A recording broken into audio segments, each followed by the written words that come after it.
Admiral Catherine Price stood alone on the observation deck of the carrier Defiance, watching the stars drift past the reinforced windows.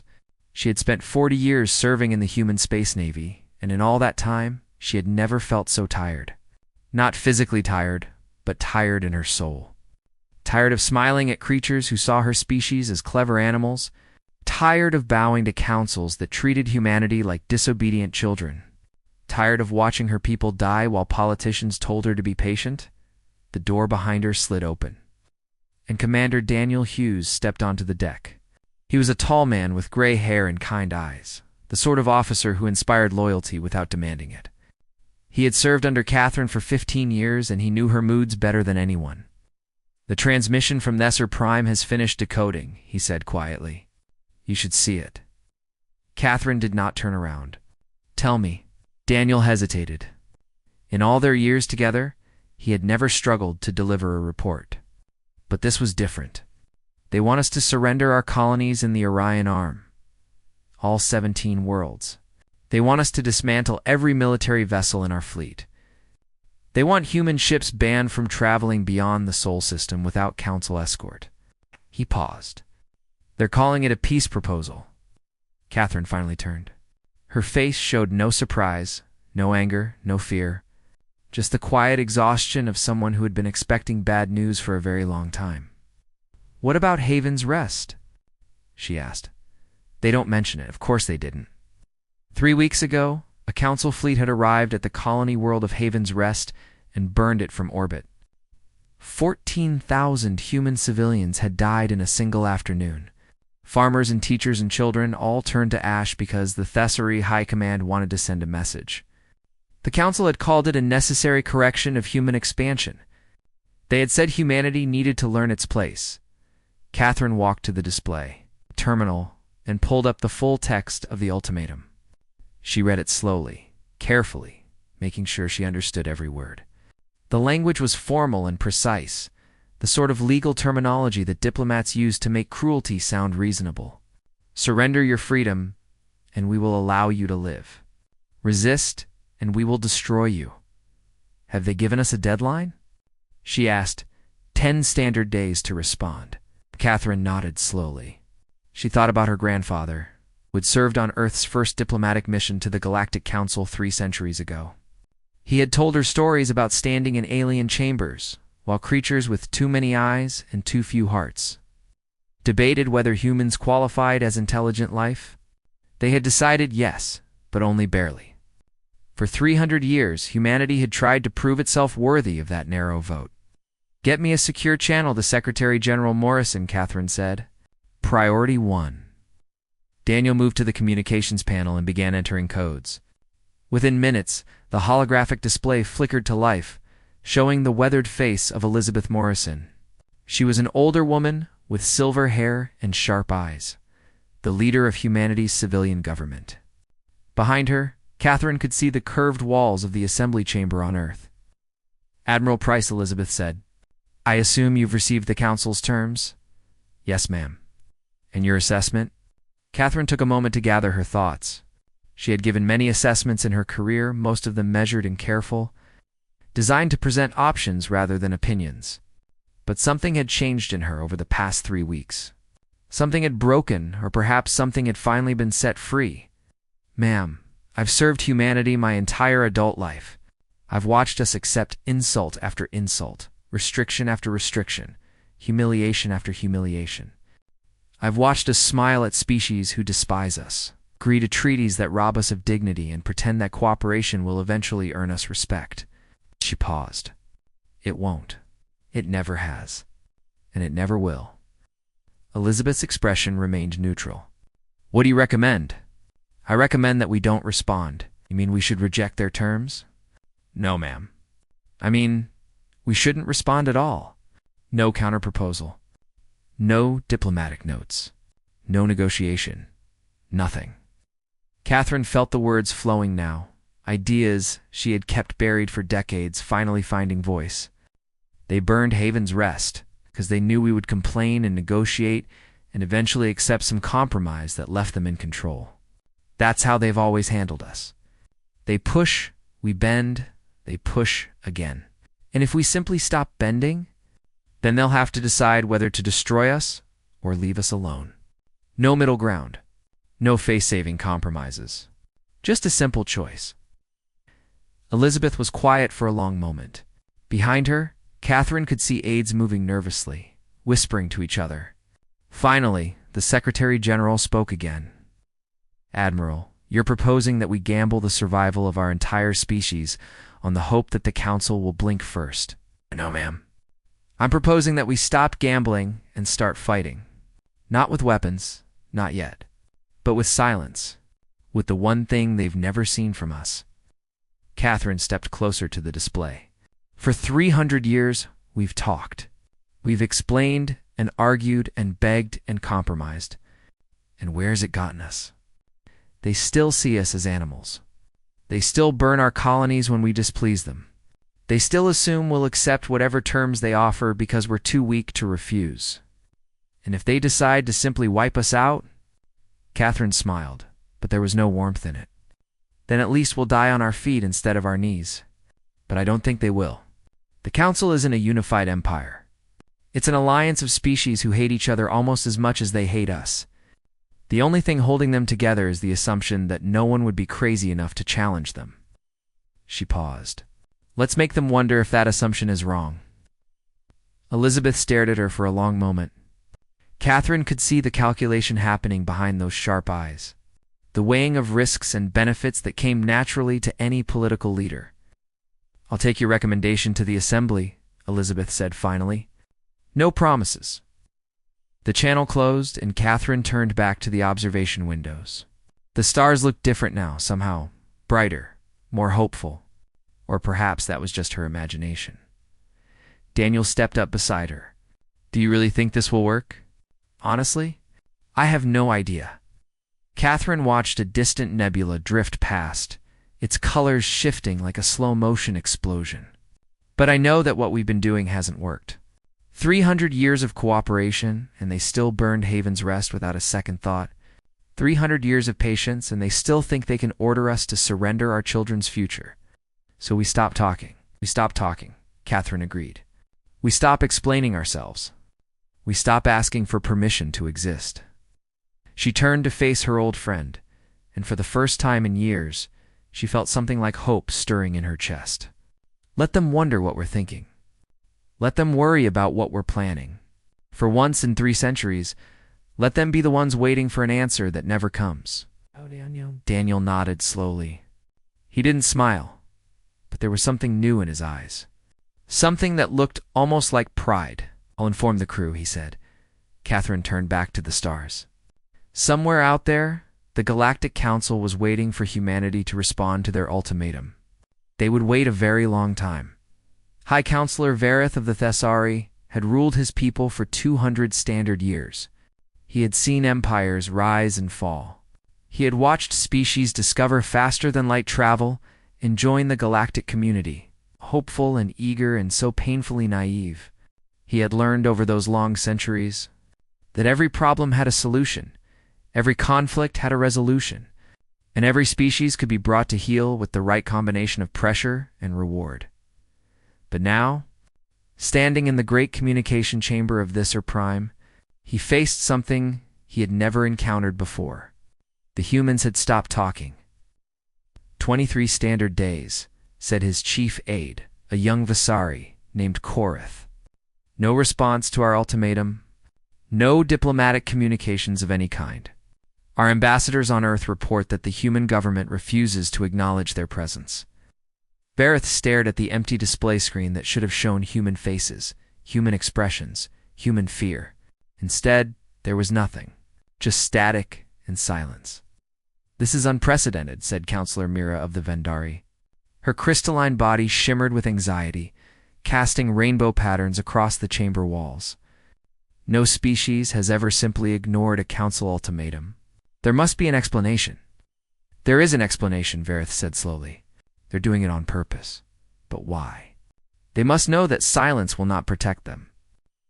We have the power to destroy every human world, to erase their species from existence. Surely they understand this. Vareth understood why Mira was confused. The Vendari were traders and bankers, masters of negotiation and compromise. To them, every interaction was a transaction, every conflict an opportunity for profit. They could not imagine a species choosing extinction over negotiation, but Vareth had studied human history more carefully than most. He knew about their wars, their rebellions, their strange willingness to die for abstract concepts like honor and freedom. He knew that humans were capable of making choices that seemed irrational to other species, choices driven by emotion rather than calculation. "Send a probe to the Sol system," he ordered. Red. Full surveillance package. I want to know what they're doing. The probe launched within hours, racing across the vast darkness of space toward the human homeworld. It carried the most advanced sensors that Thesari possessed, capable of detecting ship movements, communication signals, and energy signatures from millions of kilometers away. What it found was disturbing. "Their shipyards are operating at maximum capacity," Korath reported, his multiple eyes scanning the data feeds. "Military vessels are being constructed at rates we've never seen before. Civilian traffic is almost completely stopped. Their entire population seems to be focused on a single purpose." "War preparations," Vareth said. "That would be suicide. Our fleet outnumbers theirs 30 to 1. Our technology is generations ahead of theirs. They cannot possibly hope to defeat us in open combat, and yet they're preparing anyway." Vareth walked slowly around the display, studying the images of human ships under construction. They were not elegant vessels like the Cesari built. They were ugly, brutal things, designed for one purpose only: destruction. "There's something else," Korath said hesitantly. "Our intelligence networks have detected unusual signals from several locations in human space, energy signatures that don't match any known human technology." "What kind of signatures?" "We're not certain. They appear to be coming from deep space locations, asteroid fields, and gas giant moons, places where there shouldn't be any human activity at all." Vareth felt a cold sensation spreading through his body. For the first time in 2 centuries, he experienced something like fear. The humans had been hiding something. All those years of compliance and cooperation, all those smiles and agreements and careful negotiations, and they had been building something in secret, preparing for a day when they would no longer need to pretend. "Call an emergency session of the full council," Vareth ordered. "Every species, every representative. This situation has become more serious than we anticipated." The council chamber on Thisar Prime was the largest artificial structure in the galaxy, a vast dome capable of holding representatives from every known intelligent species.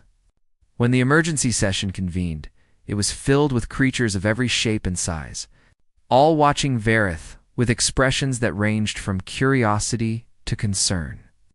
"Fellow counselors," Vareth began, "we face an unprecedented situation. The human species has chosen to ignore our ultimatum. They are preparing for war despite knowing they cannot win, and our intelligence suggests they have been hiding military capabilities that we were never aware of." Counselor Tesh of the Bromari Collective rose from his position. He was a large creature, covered in thick scales, with a voice like grinding stones. "Then we should simply attack now, before they complete their preparations. Strike quickly, destroy their fleet, force their surrender." "That may not be as simple as you imagine," Vareth replied. "Consider what we know about human behavior. They have spent 3 centuries pretending to be weak and cooperative. They have allowed us to believe they were harmless. Now, suddenly, they reveal hidden weapons and prepare for a war they cannot win." He paused, letting his words sink in. "What if that is exactly what they want us to see?" The chamber erupted in confused murmuring. Mira rose, her crystalline form catching the light. "What do you mean?" "I mean that humans are clever creatures. Deceptive creatures. They have been planning this moment for generations. Do we really believe that everything we're seeing now is their entire plan? Or is it possible that they want us to attack, that they have prepared something we haven't detected?" "You're giving them too much credit," Tesh growled. "They're primitives. Children compared to us. Children who survived the extinction of their homeworld's dominant species. Children who developed nuclear weapons within a century of discovering electricity. Children who reach their moon using technology barely more advanced than fire. Arath's voice grew cold. We have been underestimating them since the day we met them. Perhaps it is time to stop. The debate continued for hours. Some counselors demanded immediate attack. Others urged caution. But throughout it all, one fact remained unchanged. The humans were not responding to any communication. They had built a wall of silence around their entire civilization, and no one knew what was happening behind it. Finally, Vareth called for a vote. The council would send a full diplomatic delegation to human space, carrying offers of renewed negotiation and implied threats of destruction. They would demand an audience with human leaders and refuse to leave until they received one. And if the humans still refused to speak? Mira asked. Vareth had no answer. In all his centuries of experience, he had never faced an enemy who simply refused to engage. Every species he had ever dealt with wanted something, feared something, could be bargained with, or threatened into compliance. The humans, it seemed, had moved beyond wanting and fearing. They had moved beyond bargaining. They had simply stopped playing the game altogether. And that, more than any weapon or fleet, was what frightened Vareth most of all. Ambassador Nathan Cole had spent his entire career talking. It was what diplomats did. They talked and listened and negotiated and compromised, always searching for the words that would build bridges between different worlds. He had once believed that any problem could be solved through communication. That understanding was always possible if both sides were willing to try. That belief had died on Haven's Rest, along with 14,000 of his fellow humans. Now Nathan stood on the bridge of the diplomatic vessel Quiet Dawn, watching the council delegation approach on his sensors, 12 warships, each one large enough to swallow his own vessel whole. They carried enough firepower to destroy a planet, and they were coming to demand that humanity surrender. They're requesting permission to dock, said Lieutenant Commander Sandra Bell, his chief aide. She was a young woman with dark hair and steady hands, someone Nathan had worked with for 5 years. He trusted her completely. I know, Nathan said. Should I respond? No. Sandra paused, then nodded slowly. She had received the same briefing as Nathan. She understood what they were doing, even if she didn't entirely agree with it. The council flagship transmitted again, more insistent this time. The voice of the Thassary ambassador filled the bridge, translated into perfect English by automatic systems. Human vessel Quiet Dawn. This is Ambassador Varath of the Galactic Council. We have come to discuss terms of peace between our peoples. Please respond and indicate your willingness to receive our delegation. Nathan sipped his coffee and said nothing. Hours passed. The council ships remained in position, occasionally transmitting new requests, demands, and eventually pleas for acknowledgement. Nathan ignored them all. He read reports, reviewed crew assignments, and discussed minor administrative matters with Sandra. It was a perfectly ordinary day, except for the 12 warships hovering just outside his windows. They're getting agitated, Sandra observed, checking her sensors. The flagship has moved closer. I'm detecting increased power to their weapons systems. They won't fire, Nathan said calmly. How can you be sure? Because they came here to talk, not to fight. If they wanted us dead, they would have attacked without warning. The fact that they sent diplomats means they want something from us. Something they can't get with weapons. What could they possibly want from us? They hold all the power, Nathan smiled, but there was no warmth in it. They want us to cooperate. They want us to accept their terms and pretend that everything is normal. They want us to go back to being good, obedient members of their council, following their rules and accepting their judgment. He set down his coffee cup, but mostly they want us to validate their power, to acknowledge that they have the right to burn our colonies and demand our submission. We're not going to give them that. No, we're not going to give them anything. The Thessaly ambassador transmitted again, his voice carrying a new edge of frustration. Ambassador Cole, your silence is unprecedented and unacceptable. The Galactic Council demands an immediate response. Failure to comply will be interpreted as an act of hostility. Nathan walked to the observation window and stared out at the council fleet. They were beautiful ships, he had to admit, sleek and powerful and covered in the flowing script that marked them as vessels of the galactic government. For 3 centuries, those ships had represented authority and civilization. Humanity had looked at them with awe and fear and desperate hope. Now, Nathan looked at them and felt only contempt. "Sandra," he said quietly, "what do you know about the history of the Galactic Council? They've been the dominant power in this region of the galaxy for about 12,000 years.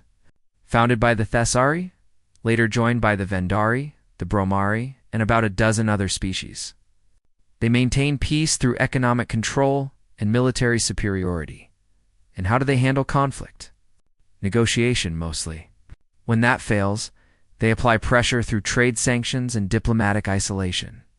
Military force is only used as a last resort, and usually only against species that have clearly violated council law." Exactly. Nathan turned away from the window. "They're negotiators, bureaucrats, politicians. Their entire system is built on the assumption that everyone will play by the same rules, that every species will respond to pressure with counter-pressure, that every conflict will end with compromise. And we're not playing by those rules anymore. No, we're not playing at all." Sandra was quiet for a moment. Then she asked, "What happens when they realize that?" "I don't know." That's the honest answer. "But I know what happens if we keep playing their game. More colonies burned. More restrictions. More humiliation. Eventually, we lose everything that makes us human, and we become just another servant species, grateful for whatever scraps they throw us." The hours stretched into days. The council delegation remained in position, transmitting increasingly desperate messages. They offered new negotiations. They promised better terms. They hinted at consequences and suggested alternatives. Nathan ignored everything. Finally, on the 6th day, the council ships began to move. Slowly, reluctantly, they turned and headed back toward the Sari space. The ambassador's final transmission carried something Nathan had never heard in an alien voice before: uncertainty. "Human vessel Quiet Dawn, we are withdrawing to consult with the full council. Be advised that your continued silence is creating a crisis situation. We strongly urge you to reconsider your position before circumstances force us to take actions that cannot be reversed." Nathan watched them go. When the last ship had vanished into the darkness of faster-than-light travel, he finally allowed himself to relax. His hands were shaking, he realized. The stress of the past week had been greater than he wanted to admit. Sandra appeared at his side. "What now?" "Now we go home and report. Phase 1 is complete. They know we're not talking. They know we're not afraid." Nathan took a deep breath, and they know that something has changed. Something they don't understand and can't control. "Do you think they'll attack? Eventually, when they realize that silence is not a temporary tactic, but a permanent policy? When they understand that we would rather die than submit?" Nathan smiled grimly. "But by then, we'll be ready for them." He turned back to the observation window, watching the stars that had witnessed humanity's first step toward true independence. The silence felt good. It felt like freedom. For 300 years, humanity had talked until their voices were hoarse and their pride was broken. Now they had discovered a new kind of power. The power to say nothing at all, deep beneath the surface of Mars. Chief Engineer Robert Kim stood in a control room that officially did not exist. The walls were lined with displays showing systems that had been hidden for generations, built in secret by men and women who knew that someday humanity would need weapons the Council had never seen. That day had finally arrived. "Reactor 17 is online," reported his assistant, a young woman named Grace Patterson. She had joined his team only 3 years ago, but she had proven herself brilliant and dedicated.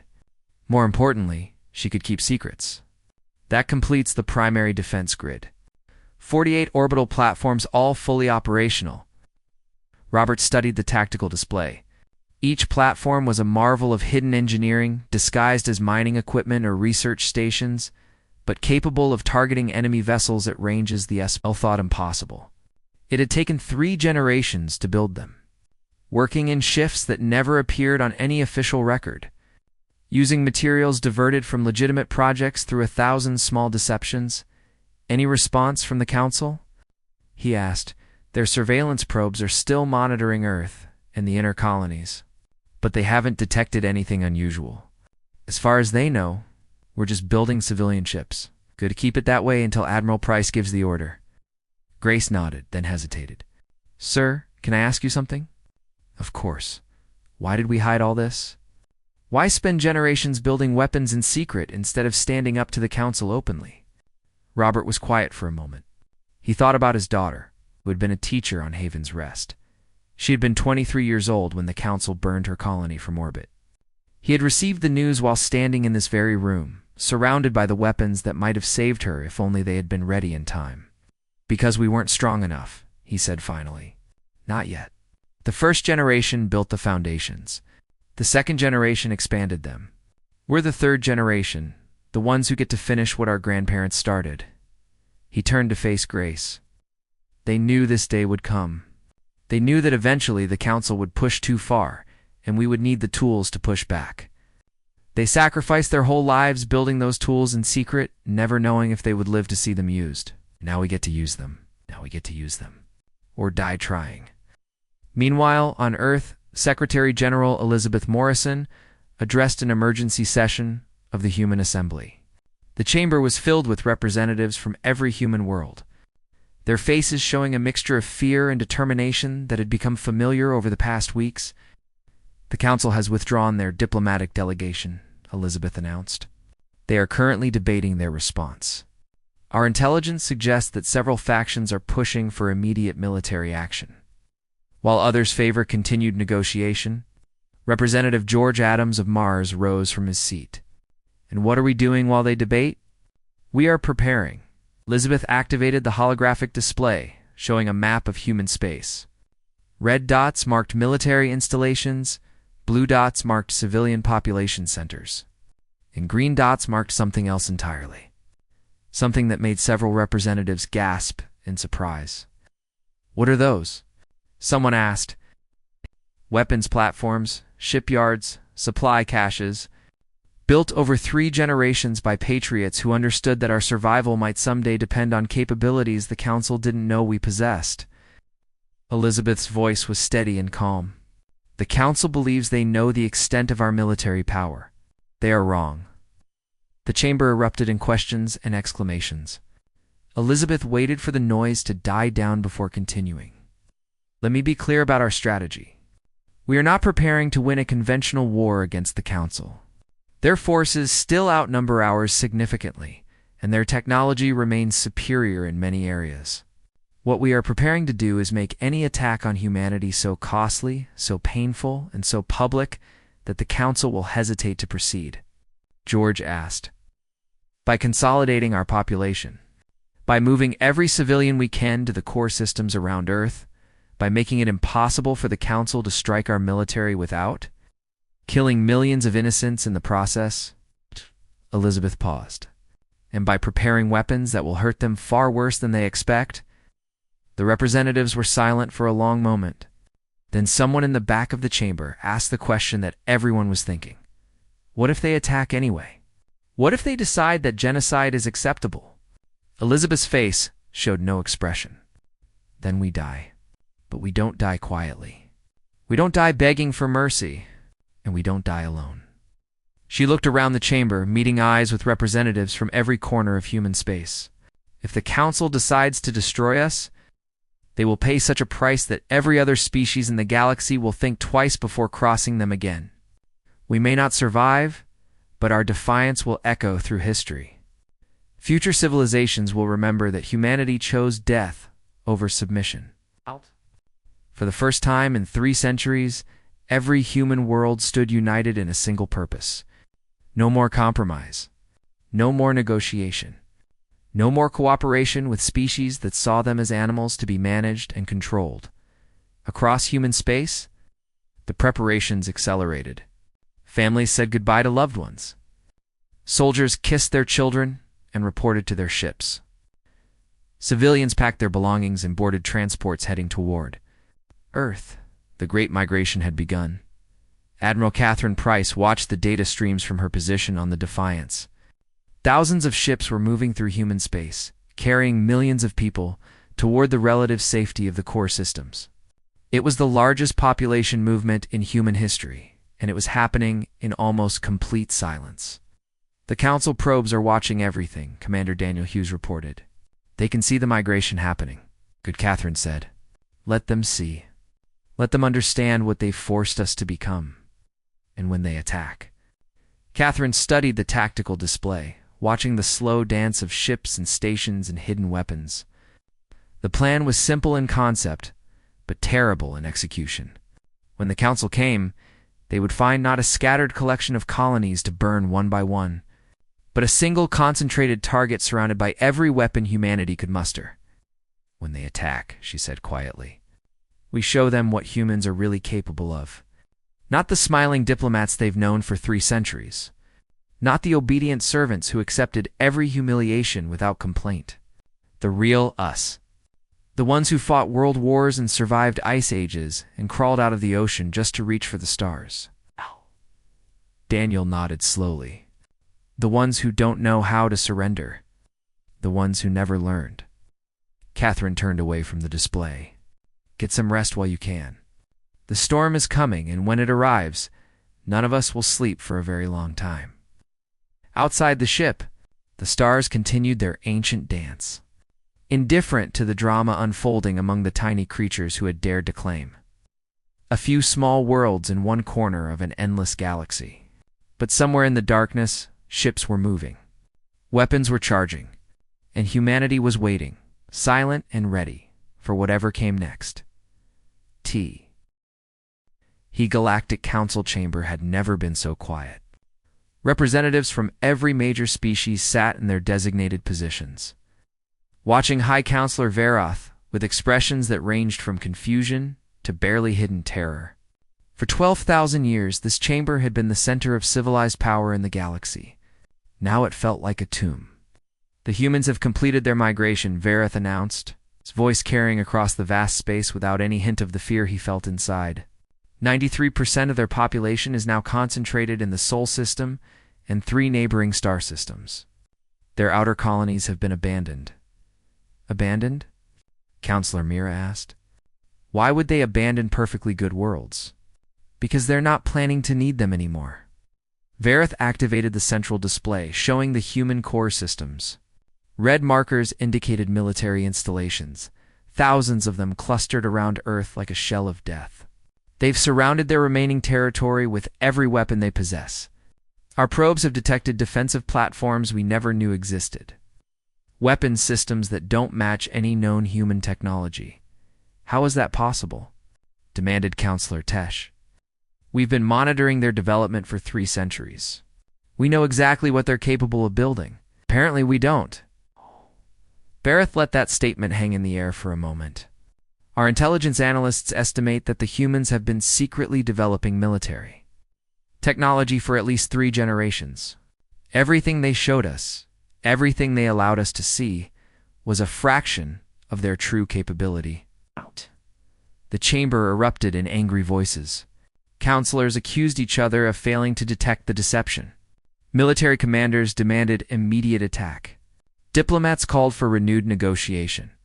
Through it all, Veroth remained silent, watching the chaos with the weary patience of someone who had seen too much to be surprised by anything.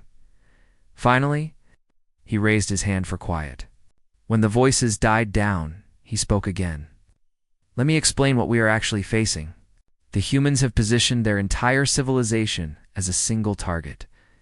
If we attack, we cannot strike their military without killing millions of civilians.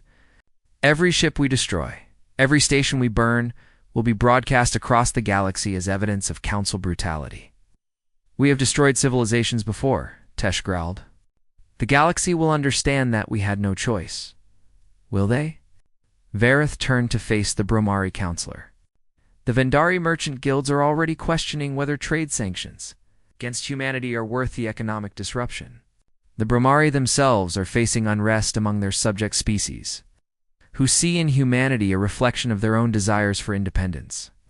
Even our own people are beginning to ask whether burning colonists was truly necessary. You're saying we've already lost, Mira said softly. I'm saying we've created a situation with no good outcomes.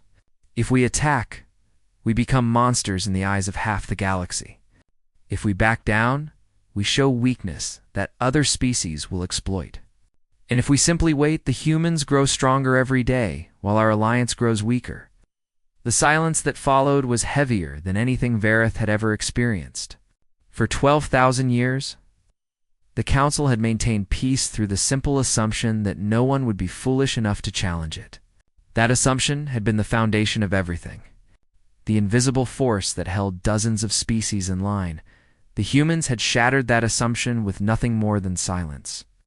There may be another option, said a voice from the back of the chamber.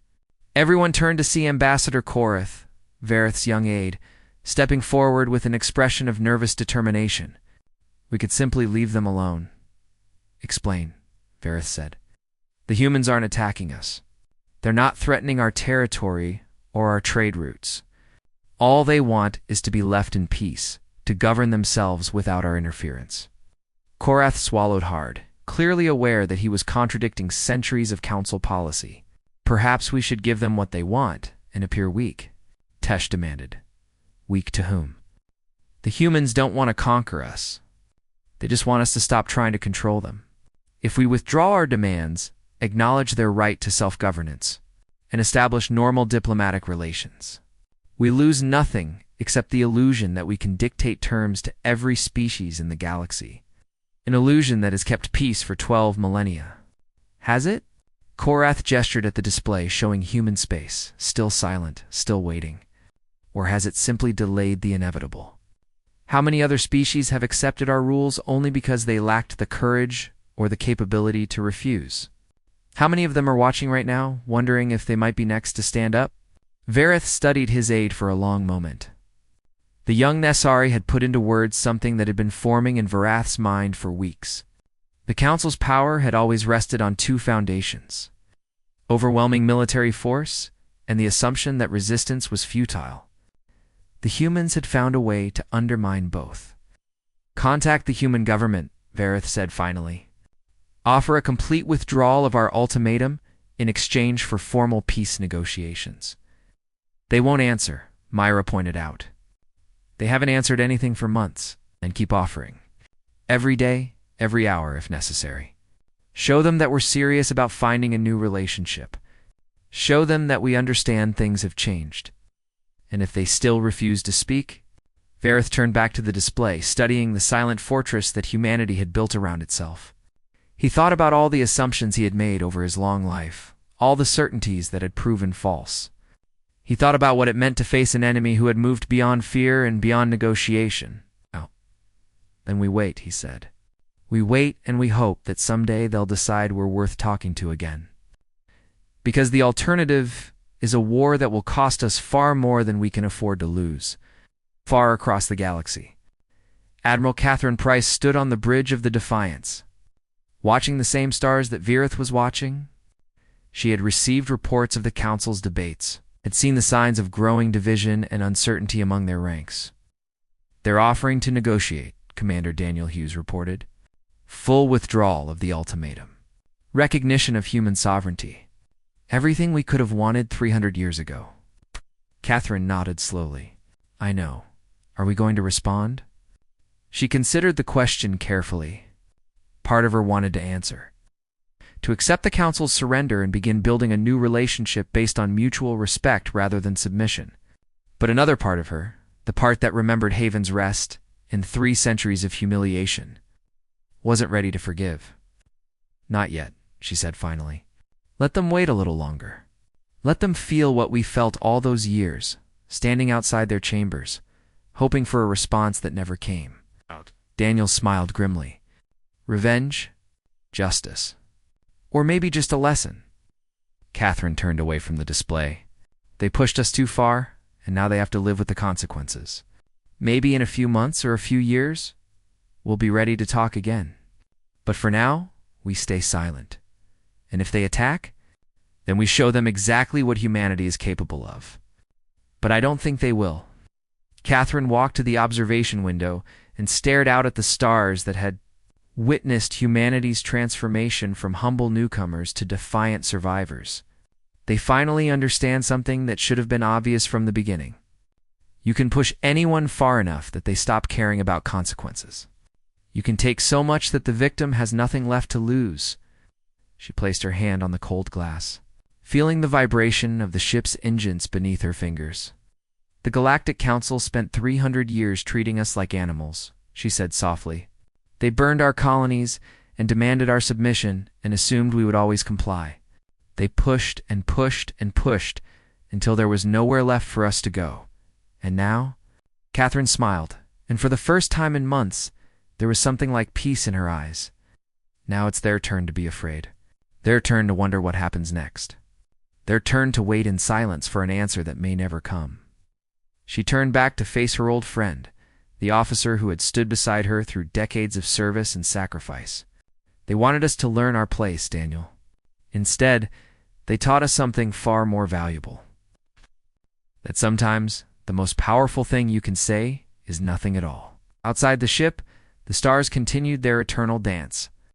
The galaxy went on with its business, civilizations rising and falling as they always had. But something had changed. Something fundamental had shifted in the balance of power that had governed the cosmos for thousands of years. Humanity had found its voice. And paradoxically, it was the voice of silence.